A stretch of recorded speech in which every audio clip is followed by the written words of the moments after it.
yo, it's your boy King Wakata from Latino Battle League. And I want to holler at y'all real quick, man. I'm about to show y'all a couple videos real quick, so bear with me. I ain't trying to make these videos too long. So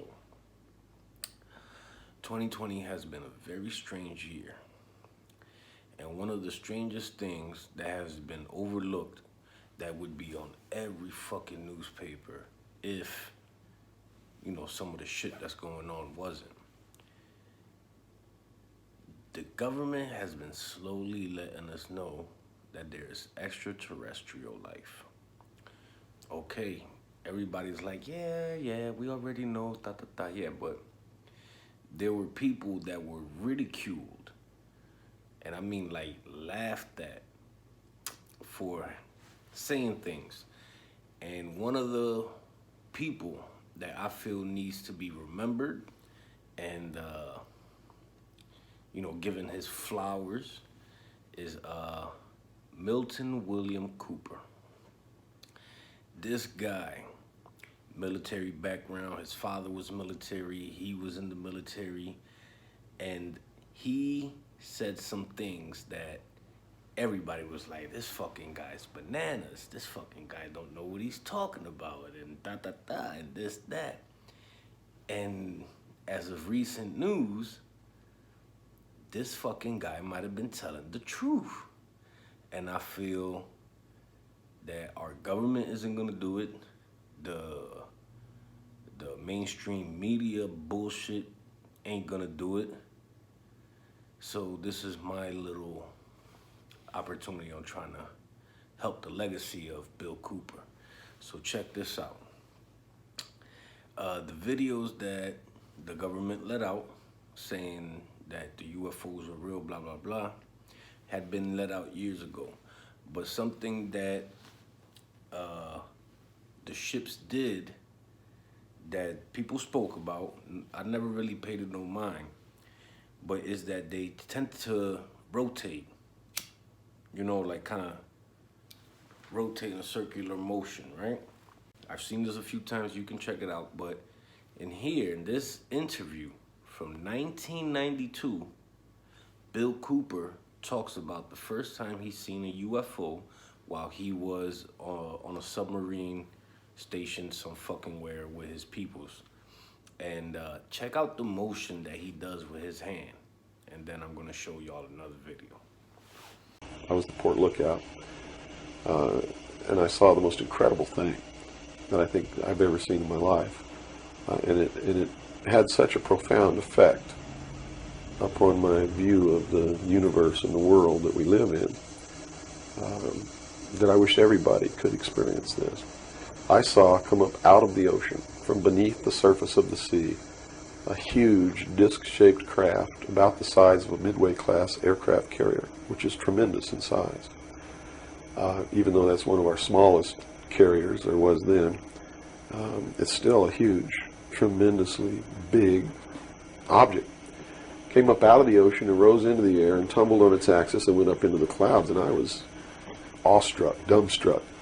And I mean dumbstruck, literally. I could not utter a sound. All right, so you seen that motion that he did, and in that same interview, he talks about it some more. He talks about how it went up and it came down. And he also talked about it, how when it went from the sky to the water, it didn't make a splash. The water didn't touch it. It kind of just opened up and it just went into the water. But that's neither here nor there.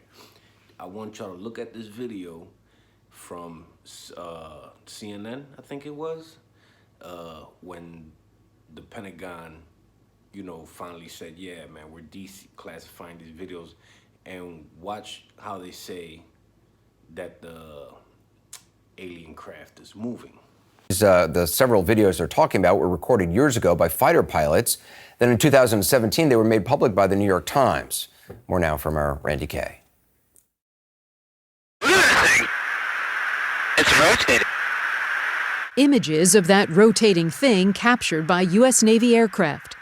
Now, rotating, tumbling on his axis, is doing the same movements. Now, You telling me this guy that seen this doing, I think it was the 1960s, he said this is when this happened, and is talking to a interviewer from, CNN, which kind of ironic, but they've been around for so long. But and he's telling you how this alien craft was moving. And if you can look up people talking about it nowadays, and they all say like it'll be going this way, and then it'll like stand up and move, or it does this thing. So I mean, that's from 1992, that interview, bro. Like, that's what, 28 years ago?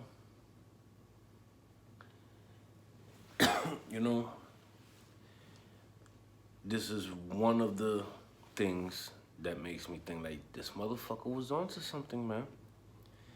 And he himself said, they might have been showing me this to see if I would say something. I'm not even 100% sure it's real. Like, he felt like the UFOs were the government made them. To be honest with y'all, that's how he felt at first. So this next clip is of the same interview of Bill Cooper, and he talks about the Galactic Federation.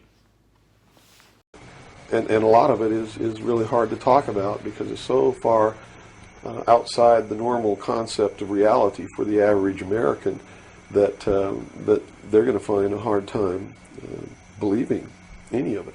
Mm-hmm. But I saw documents that were labeled under the classification top secret, and the compartmentalized the compartment that was put into was called MAGIC, M-A-J-I-C, mm-hmm. Which told me that UFOs are real, which I already knew. I'd seen one. Right.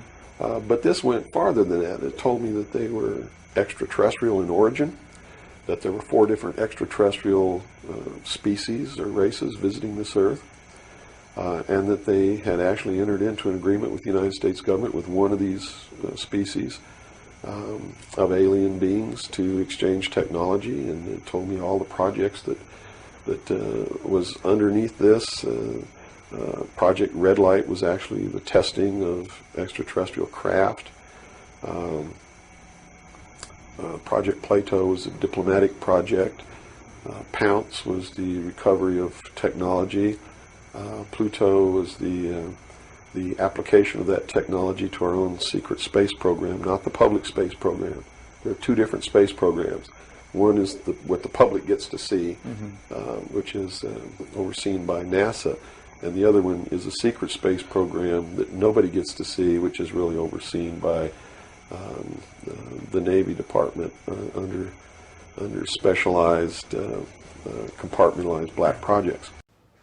Now, if you would have heard somebody talking like that in 1992, you say, yo, this motherfucker's crazy. But the thing is, this ain't the first time that this has been talked about.